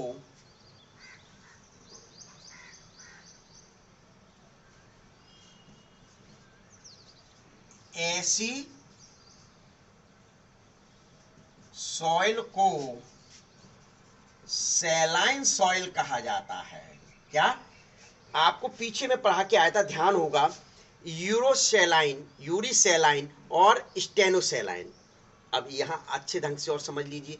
यूरिसैलाइन का मतलब होता है कि ऐसे पौधे जो कम लवण और अत्यधिक लवण में मुख्य रूप से अपने आप को सरवाइव कर लें, उसको स्टेनोसैलाइन मुख्य रूप से जहां लवण बहुत कम पाए जाते हैं वहां भी सरवाइव कर जाए। तो लेकिन ये जो मैं बता रहा हूं अडेप्टेशन, जहां मुख्य रूप से NaCl, MgSO4 यानी मैग्नीशियम सल्फेट और MgCl2 यानी मैग्नीशियम क्लोराइड की मात्रा बहुत अधिक होती है, यानी यूरी हैलाइन अपने आप को मुख्य रूप से बहुत अत्यधिक मात्रा में मुख्य रूप से इनको क्या करना पड़ेगा? डेवलप करना, अडेप्ट करना पड़ेगा। क्या करना पड़ेगा बच्चों? अडेप्ट करना पड़ेगा। तो ये सुंदरबन डेल्टा होते हैं। इन्हें मैंग्रोव्स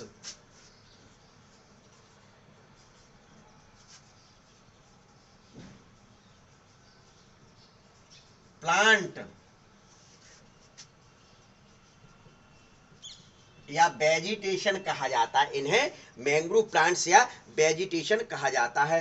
फॉर एग्जाम्पल ये कहाँ पाए जाते हैं वह भी लिख लीजिए। कलकत्ता की हुगली नदी और समुद्र के मुहाने। एग्जाम्पल जो इनको ये कहा गया ना सुंदरबन डेल्टा, कलकत्ता, पश्चिम बंगाल में कलकत्ता की हुगली नदी और समुद्र के मुहाने यानी डेल्टा कहा जाता है, जिनको वहां पाए जाते हैं। समुद्र के मुहाने यानी डेल्टा में पाए जाते। एग्जाम्पल भी लिखेंगे क्या? ये कहाँ पाए जाते? वो तो ये है। एग्जाम्पल लिखिए, राइजोफोरा। एग्जाम्पल क्या? राइजोफोरा एकैंथस। लिखिए, एकैंथस एवेस्निया,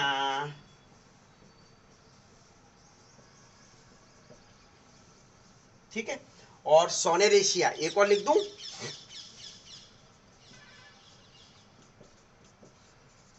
बहुत है, आधे कर दो, काम चल जाएगा। विशेष तौर पर क्वेश्चन जो पूछा जाता है वो इसके ऊपर पूछा जाता है, इससे रिलेटेड। क्या पूछा जाता है? इससे रिलेटेड मुख्य रूप से पूछा जाता है, तो ये ध्यान में अच्छे ढंग से रख लें। अब ऐसे पौधे अनुकूलन क्या करते हैं? जड़ें तने के निचले, जड़ें जो निकलती है तने के निचले वाले भाग यानी बेस से मुख्य रूप से निकलती हैं। जड़ें तने के जो स्टेम होता है उसके बेस से निकलते हैं, और बेस से निकलेंगे तो स्वाभाविक है वो मुख्य रूप से फैल जाएंगे चारों ओर, इस प्रकार से फैल जाएंगे जिससे कि दलदली वाली भूमि में अपने को मजबूती। एवं ऐसे पौधे जो होते हैं स्टेम के ऊपर वाले भाग से भी मुख्य रूप से जड़ें लटकती और मिट्टी में घुस जाती हैं, तो जिससे कि मुख्य रूप से मजबूती प्रदान हो, इनको स्थायित्व प्रदान हो। इनको क्या प्रदान हो? स्थायित्व प्रदान हो। तो लिख दिया जाए, पहले ये लिख लीजिए, लिख लीजिए जल्दी। चलिए यही मैं लिख देता हूं, अनुकूलन, छोटा सा है, ज्यादा नहीं है। अनुकूलन, देखिए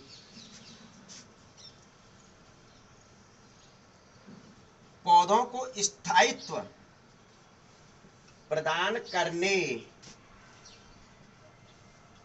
के लिए, प्रदान करने के लिए जड़ें या रूट्स, जड़ें या रूट्स स्टेम के निचले भाग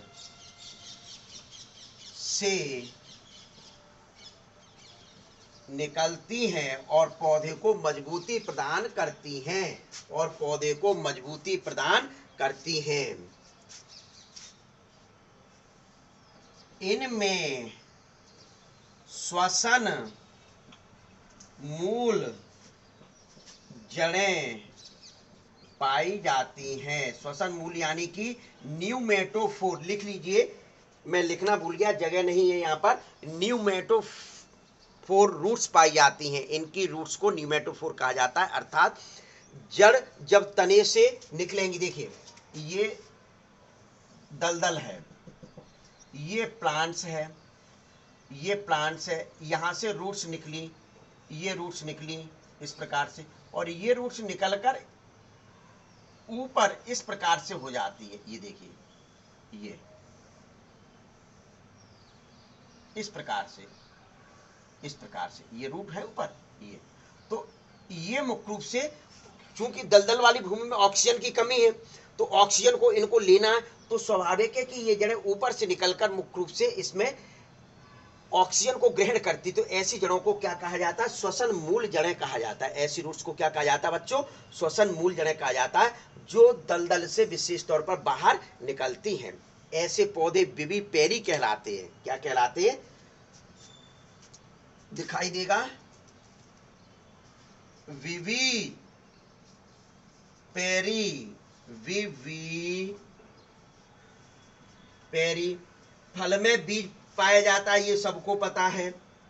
मात्र पौधे पर लगे लगे ही मुख्य रूप से जब ये डेवलप कर दे, बीज फल के अंदर रहते हुए, विशेष तौर पर बीज फल के अंदर रहते हुए मात्र पौधे के ऊपर ही मुख्य रूप से आपके क्या कर दे? आपका अंकुरण कर दे। क्या करे? आपका अंकुरण करे। लिख लीजिए, चलिए विविपेरी का मतलब लिख लीजिए, थोड़ा सा जगह कम है इस वजह से मैं लिख नहीं रहा हूं, और मिटाना पड़ेगा तो ऊपर ले जाना पड़ेगा, ठीक है। तो लिख लीजिए, चलिए विविपेरी का मतलब क्या होता है? सीधे सीधे सीड फ्रूट्स के अंदर रहते ही अंकुरण हो जाए। तो क्या अंकुरण होगा, जर्मिनेट होगा, तो क्या उसी पौधे के ऊपर पौधा, पौधे के ऊपर पौधा, पौधे के ऊपर पौधा? नहीं, अंकुरण होगा, जर्मिनेट होगा। तो जैसे जर्मिनेशन के बाद मुख्य रूप से उससे स्टेम रूट्स निकल आएंगी, डेवलप थोड़ा सा हो जाएगा पौधा, मतलब थोड़ा सा अंकुरण होकर डेवलप हो जाएगा, वैसे ही मुख्य रूप से ये निकलकर दलदल में गिर जाता है, एक नए पौधे का निर्माण पुनः हो जाता है। तो ऐसे को क्या कहा जाता है? विविपेरी कहा जाता है। जिससे वीआईपी कैटेगरी का महत्वपूर्ण, फल के अंदर रहते हुए बीज अंकुरित हो जाए, उस कंडीशन को कहते हैं विविपेरी। यानी फल के अंदर मात्र पौधे पर फल लगा हुआ है, उसी दौरान, जिससे ध्यान रखना, नहीं वैसे तो फल के अंदर ही बीज पाया जाता है तो हर पे, लेकिन मात्र पौधे के ऊपर फल लगा हुआ और उसका बीज मुख्य रूप से अंकुरित हो जाए, जर्मिनेट हो जाए, उसी कंडीशन को विविपेरी कहते हैं। ले लीजिए इसका स्क्रीनशॉट जरा जल्दी से। ले लिया होगा स्क्रीनशॉट। बहुत महत्वपूर्ण क्वेश्चन चल रहा था, ये आपको प्लांट्स में बताए गए। अब जंतुओं में ले लिया स्क्रीनशॉट। चलिए अब सीधे सीधे मुख्य रूप से बताया जाता है, कुछ एनिमल्स में भी बता दिया जाए, क्या एनिमल से अपनी क्या दुश्मनी है उसमें भी तो बताया जाएगा कि नहीं बताया जाएगा। तो सीधे सीधे मुख्य रूप से क्या कहा जाता है कि जो एनिमल्स होते हैं वह भी अडेप्ट करते हैं। आप लोगों ने देखा हो कि रेगिस्तान में मुख्य रूप से ऊंट को जहाज, रेगिस्तान का जहाज कहा जाता है। तो उनके जो पैर होते हैं, निचले तलवे जो होते हैं वो पैडी टाइप के होते हैं। क्या पैडी टाइप के होते हैं कि नहीं होते? तो पैड मुख्य रूप से पाए जाते हैं। तो अडेप्टेशन इन एनिमल,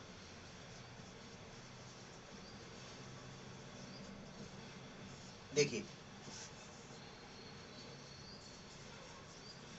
कैमल के फुट पैडी होते हैं, जिससे रेत वगैरह चलने में मुख्य रूप से इनको प्रॉब्लम नहीं होती, पहली बात। दूसरा,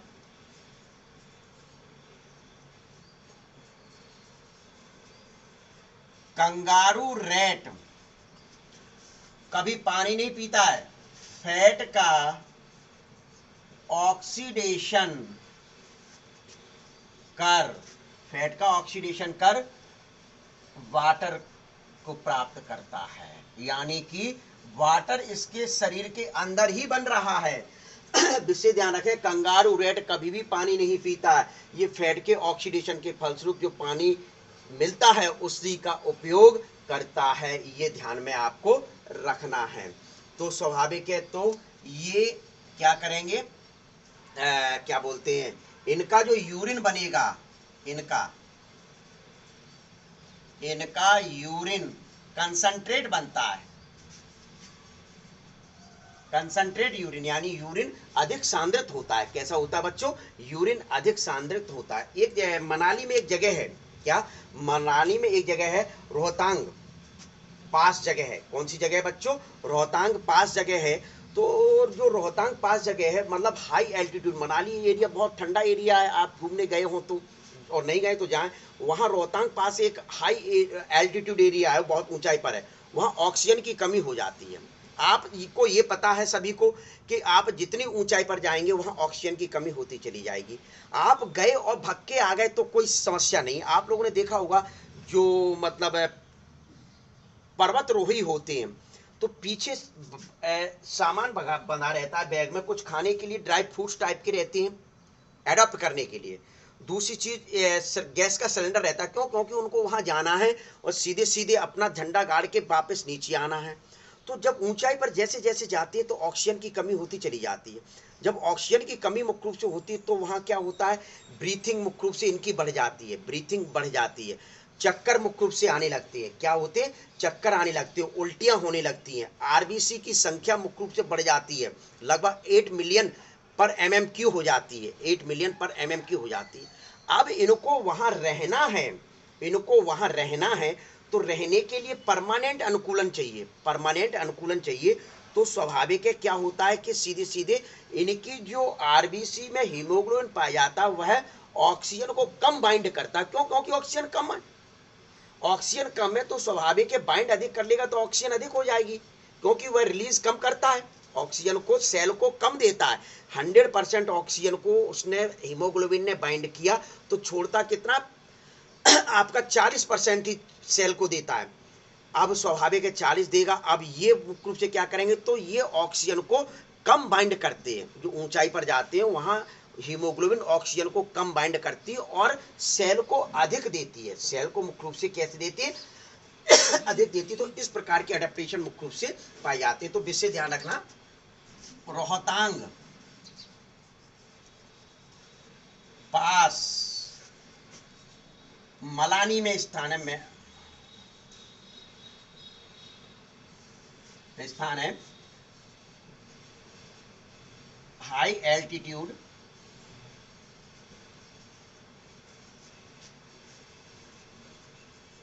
एरिया में जाने पर मुख्य रूप से क्या आते हैं, लिख लीजिए, मैं लिखने जाऊं, चक्कर आते हैं, ब्रीथिंग रेट बढ़ जाती है, ब्रीथिंग रेट बढ़ जाती है, उल्टी जैसा मन होता है, आरबीसी की संख्या मुख्य रूप से, आरबीसी की संख्या 8 मिलियन पर MMQ मुख्य रूप से हो जाती है। तो ये आप मुख्य रूप से ध्यान में रख लीजिए। इस प्रकार से आपको ये करना। अब वहाँ एडॉप्ट होना है तो निश्चित तौर पर आरबीसी की संख्या अधिक करनी पड़ेगी।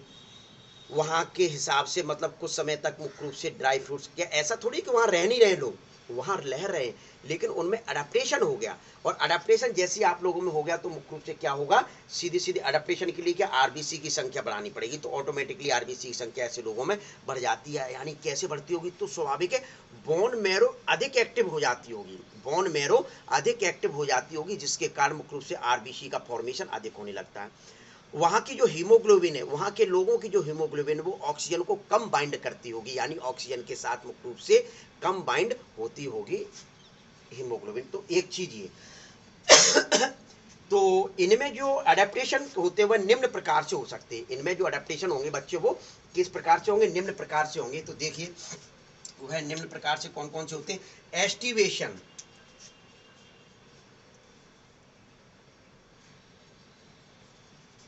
टाइप्स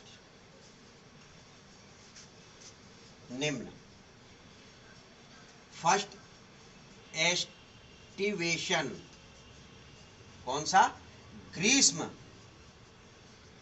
निष्क्रियता।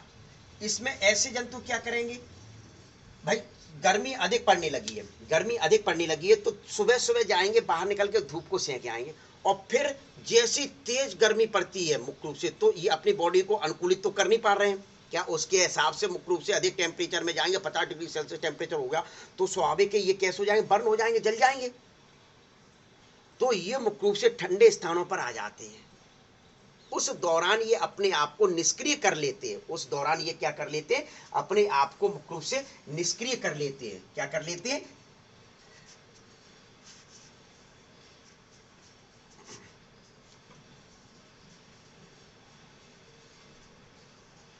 एस्टिवेशन, ग्रीष्म निष्क्रियता कहा जाता है, यानी कि गर्मी की वजह से कुछ समय के लिए ऐसे जंतु निष्क्रिय हो जाते हैं। ऐसे जंतु मुख्य रूप से कैसे हो जाते हैं, निष्क्रिय हो जाते हैं, ठंडे स्थानों पर मुख्य रूप से चले जाते हैं। क्या ठंडे स्थान मतलब बिल में चले घुस जाते हैं या पेड़ पौधों की छाया के नीचे रहने लगते। तो ऐसे इस समय मुख्य रूप से श्वसन गति जो होती है, भोजन ग्रहण करने की क्रिया मंद हो जाती है। श्वसन एवं गति है, भोजन ग्रहण करने की क्रिया मुख्य रूप से कैसी हो जाती है, मंद हो जाती है। तो उसको कहा जाता है ग्रीष्म निष्क्रियता। क्या कहा जाता है, ग्रीष्म निष्क्रियता। दूसरा हाइबरनेशन, हाइबरनेशन क्या होता है, शीत निष्क्रियता। अधिक ठंड पड़ने पर ये जंतु मुख्य रूप से क्या हो, अधिक ठंड पड़ने पर अपने आप को निष्क्रिय कर लें।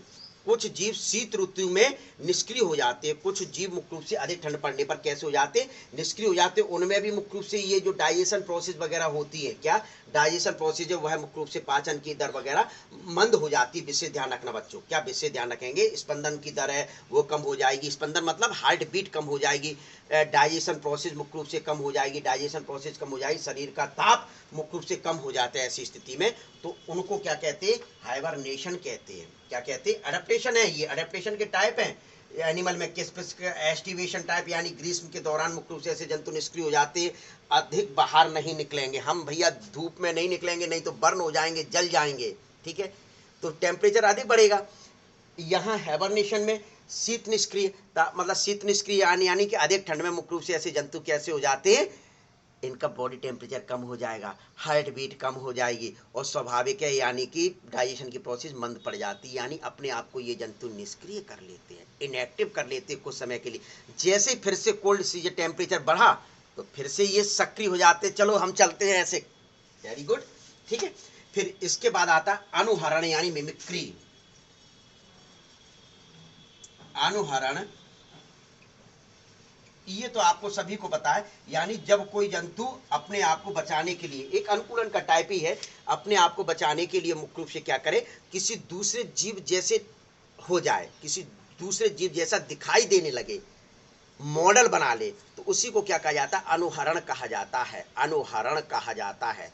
स्वाभाविक है जब कोई एक जीव है उसको अपने आप को बचाव करना है तो बचाव के लिए मुख्य रूप से क्या करे, दूसरे जीव जैसे दिखाई देने लगे, दूसरे जीव जैसा मुख्य रूप से दिखाई देने लगे, यानी एक जंतु का दूसरे जंतु सदृश होना, एक जंतु का दूसरे जंतु जैसा सदृश होना क्या कहलाता है, मिमिक्री या अनुहरण कहलाता है, मिमिक्री या अनुहरण कहलाता है।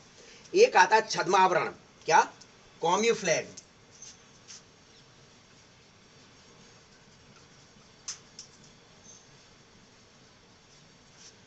कॉम्यूफ्लैग।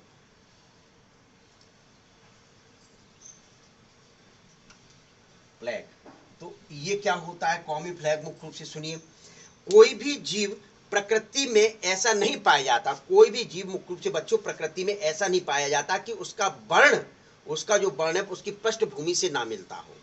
तो स्वाभाविक है अपने आप को बचाने के लिए, दुश्मनों से बचाने के लिए मुख्य रूप से क्या करता है कि वह सीधे सीधे, भाई किसी खतरनाक एरिया में जाएगा तो वहां उसके अनुकूलित होना पड़ेगा कि नहीं होना पड़ेगा।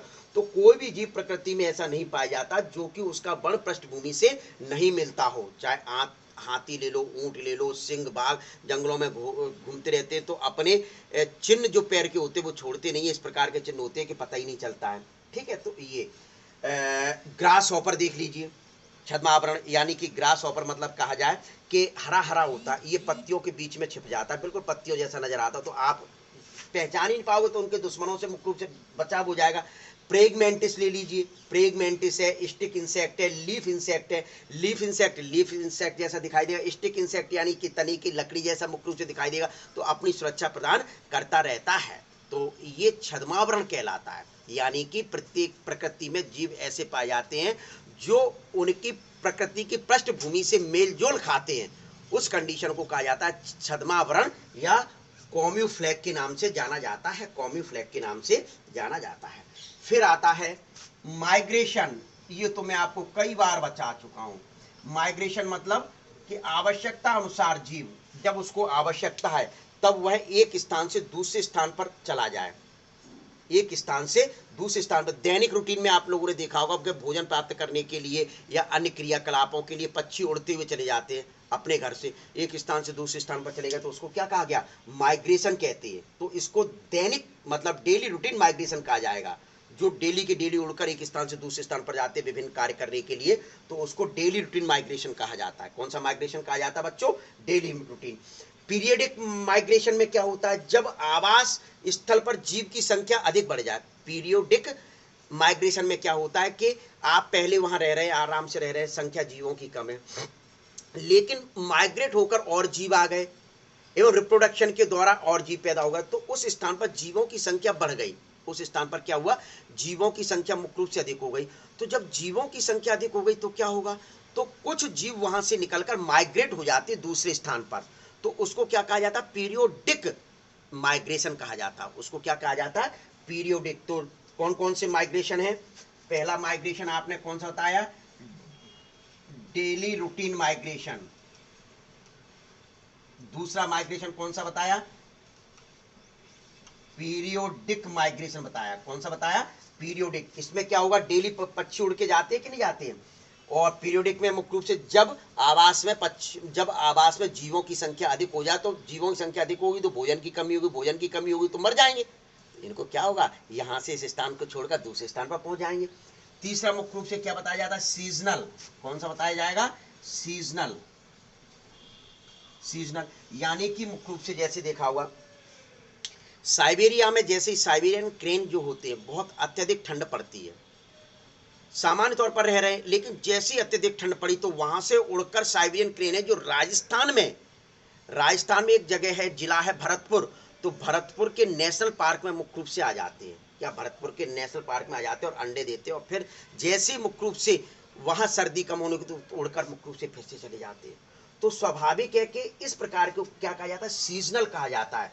भोजन की तलाश या विपरीत परिस्थितियों, विपरीत पर्यावरण से बचाव के लिए, विपरीत पर्यावरण क्या हुए, वहां ठंड अधिक पड़ी साइबेरिया में, तो वहां से उड़कर साइबेरियन क्रेन मुख्य रूप से भरतपुर, राजस्थान के भरतपुर वाली जगह पर आ जाते हैं। तो ये कंडीशन क्या कहलाती है, माइग्रेशन कहलाते हैं। क्या कहलाते हैं, माइग्रेशन। और सस्पेंडर मैंने आपको बता ही चुका हूं।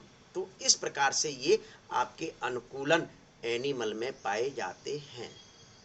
ले लीजिए, कोई प्रॉब्लम हो तो कमेंट्स बॉक्स में अवश्य लिखें, और तुम लोग ये कल तैयार करके आना है, और मैं आप लोगों से पूछूंगा बहुत ही महत्वपूर्ण वीआईपी लेवल का क्वेश्चन जो होता है वो है, इसमें से निश्चित है कोई ना कोई क्वेश्चन अवश्य आएगा इस साल के बोर्ड एग्जाम में, 100% क्वेश्चन आएगा इसमें से। ठीक है, तो ले लीजिए स्क्रीनशॉट।